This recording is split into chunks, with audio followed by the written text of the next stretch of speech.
제가 그 대학교 다닐 때 어떤 사람에게 같이 식사를 했는데 갑자기 저에게 급하게 다가오더니만 저에게 1,000원을 쥐어준 적이 있습니다.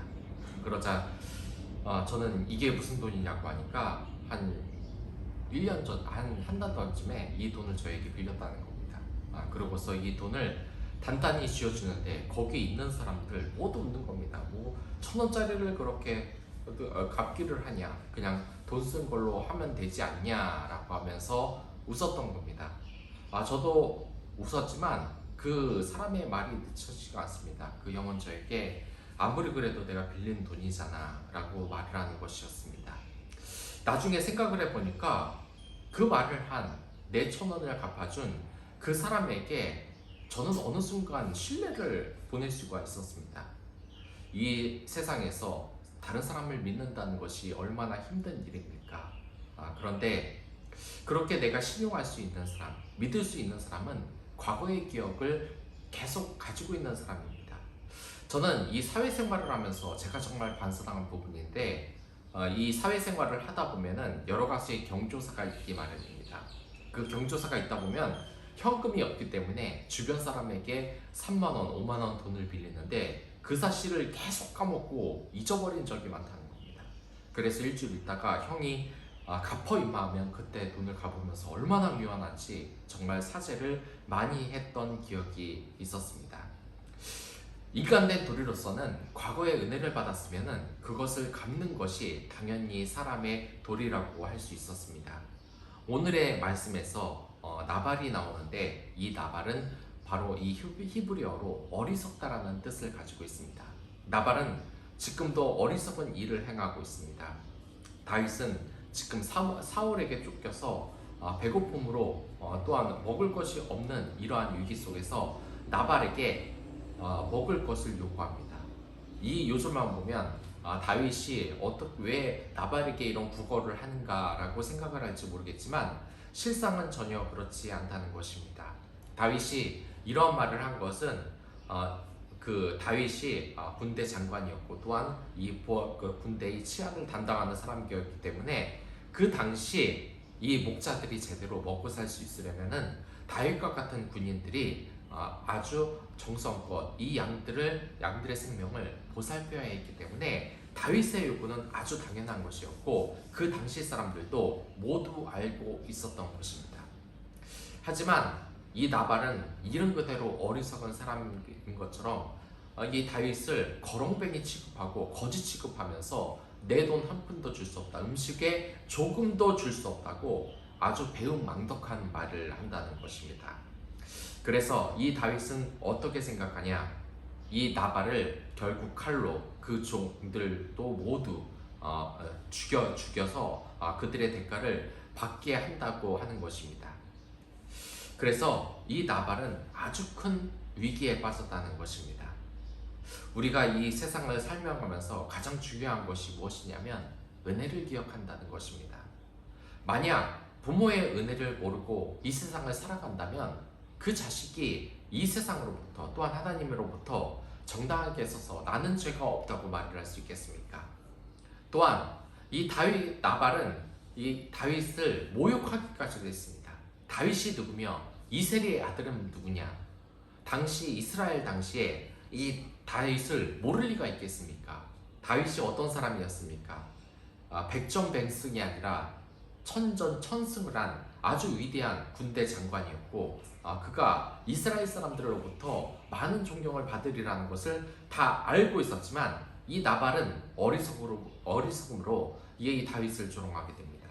이 다윗이 이 나발이 왜 다윗을 조롱했겠습니까? 그것은 첫 번째로 자기 재산을 지켜준 사람이 누군지 몰랐기 때문입니다. 그 당시 이 다윗이 블레셋으로부터 자신의 국가를 지키면서 이 이스라엘의 사람들이 농사를 짓고 또한 자신의 그 생계를 이어나갈 수 있도록 열심히 싸웠지만 이 나발은 그러한 것을 전혀 모른다는 것입니다. 그리고 둘째, 이 나발의 어리석음은 이러한 무지에 그치지 않고 몰삭식한 말, 다윗의 아들이 누구며 이새의 아들이 누구냐, 현대 용어로 말하자면 다윗이라는 듣보잡이 누구냐, 이렇게 욕을 한 것입니다. 그렇기 때문에 다윗은 너무나 분노해서 병사 약 400명을 이끌고 직접 나섭니다. 자신을 지켜준 또한 고마워야 할 이 대상을 거지며 거렁뱅이 취급을 한 것입니다. 최근 이 뉴스를 보면 정말 안타까운 사실이 많습니다. 저는 이 20대 군대를 다녀와서 그곳이 얼마나 열악한 곳인지 잘 압니다. 그 한 달 동안 월급은 격오지 수가당 합쳐서 2만 원도 채 되지 않는 돈, 그 돈을 받아가지고 좋다고 담배 피고 PX 달려가서 했던 그 생각이 나면은 나름대로 좋긴 하지만 울분이 차오르는 것도 사실입니다. 최근 이 군인들에 대한 그런 뉴스를 보면 가슴 아픈 것이 많습니다. 2년 2개월을 일했는데 한 달에 2만 원 벌지 못하는 저뿐만 아니라 많은 군인들이 제대로 취급을 못 받지 않습니까? 심지어 누가 만들었을지도 모르는 이 군발이라는 용어, 아주 배은반덕한 용어 아닙니까? 근데 어느 정도 지나자 저희 귀에도 좋은 소식이 들어왔습니다. 이 군대 이 사병들의 월급이 오르고 이제 장교들이 경쟁률이 무척 세지고 군대의 대우도 좋아졌다는 것입니다. 그러나 한 달 전에 저는 또 뜻밖의 뉴스를 들었습니다. 그것은 정말 이렇게 대우가 좋다고 들었던 이 군대 장교가 상대적으로 이 사병들과 비해서는 대우가 너무 안 좋아서 그 장교를 하기를 그만둔다는 그 말을 듣고 너무나 좀 가슴이 아팠습니다. 더군다나 이 나라에서 또는 국방부에서는 자신들의 월급이 적은 것이 아니다라고 변명에 가까운 영상을 올렸는데 그것이 저뿐만 아니라 많은 예비역들을 정말 화나게 한 것 아니겠습니까? 우리가 왜 화를 내는 것입니까? 우리나라를 지켜준 그 군인의 고마움을 모른다고 생각하고 청춘 페이, 아프니까 청춘이다라고 하는 말도 안 되는 소리로 이들의 은혜를 모르기 때문입니다. 여러분들 미국의 이야기를 들어보셨습니까? 이 미국에서는 이 미국이라는 나라를 지켜준 이 군인에 대한 예우가 얼마나 대단한지 그들의 그 대학 요금도 다 대주고 등록금도 다 대주고 또한 이 사회에서도 그런 취업을 할 수 있도록 여러 가지 제도가 되어 있고 또한 이 미국이라는 땅덩어리가 워낙에 넓기 때문에 이 군인이 탄다면 이 군인은 비즈니스에서 만약 그것이 못돼도 아주 특급 대우로 이 미국을 지켜준 대가로 특급 대우를 받는다고 합니다. 하지만 이렇게 대하지 않고 이 군인들에게 함부로 말하는 그런 문화는 달라져야 되지 않겠습니까? 그것은 하나님도 마찬가지입니다. 우리가 이렇게 잘 먹고 잘 살고 있는 것이 누구 때문인 것입니까? 바로 누구도 아닌 하나님 때문입니다.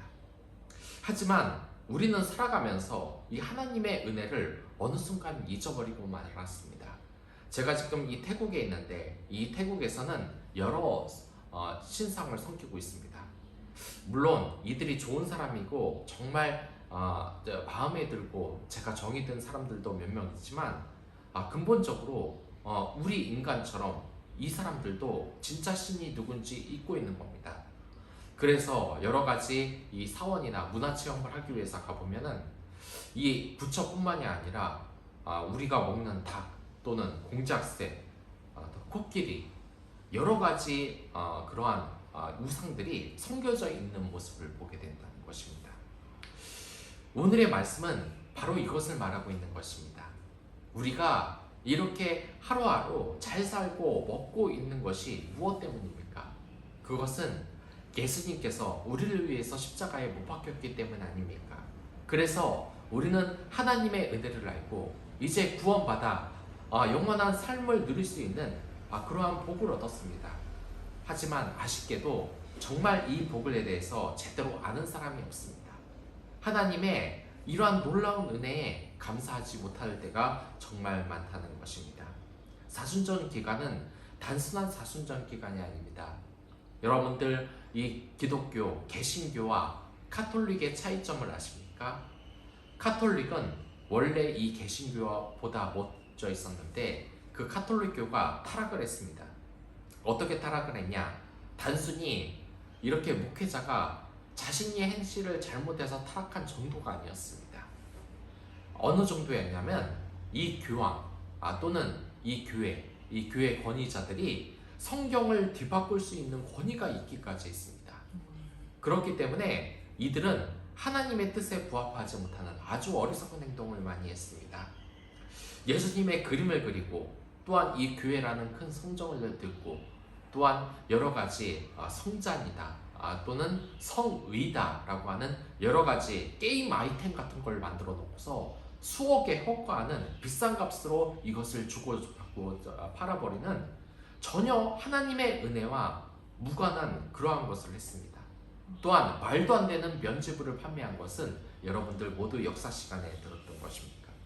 그것이 우리들의 모습 아니겠습니까? 이 나발처럼 우리가 하나님의 은혜를 모르고 예수가 누구며 그 예수의 아들은 누구냐 이런 것과 마찬가지 아니겠습니까?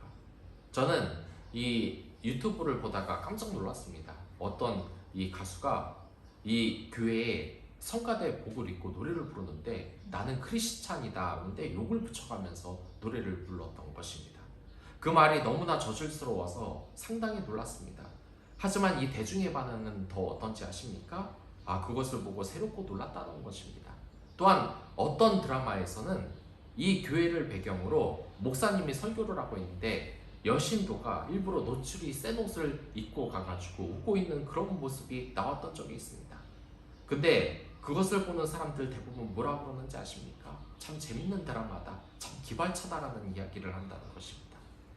우리가 언제부터 이렇게 하나님을 모르고 하나님을 무시했습니까? 여러분들 십계명의 제3계명이 뭔지 아십니까?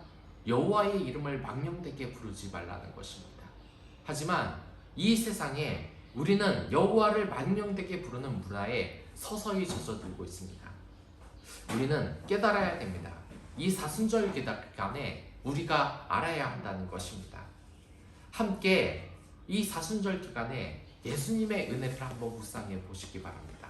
그리고 고난 주간에는 하루하루 예수님께서 어떤 삶을 살았는가 같이 생각해보고 기도하고 그 고난이 어떤 것인지를 느껴보는 시간을 같이 가르쳤으면 좋겠습니다. 패션 프루츠의 달콤함을 여러분들과 제가 느꼈으면 좋겠다는 것입니다. 그러면 여러 가지 사람을 인하여서 이만 말씀을 마치도록 하겠습니다. 다 같이 기도하겠습니다.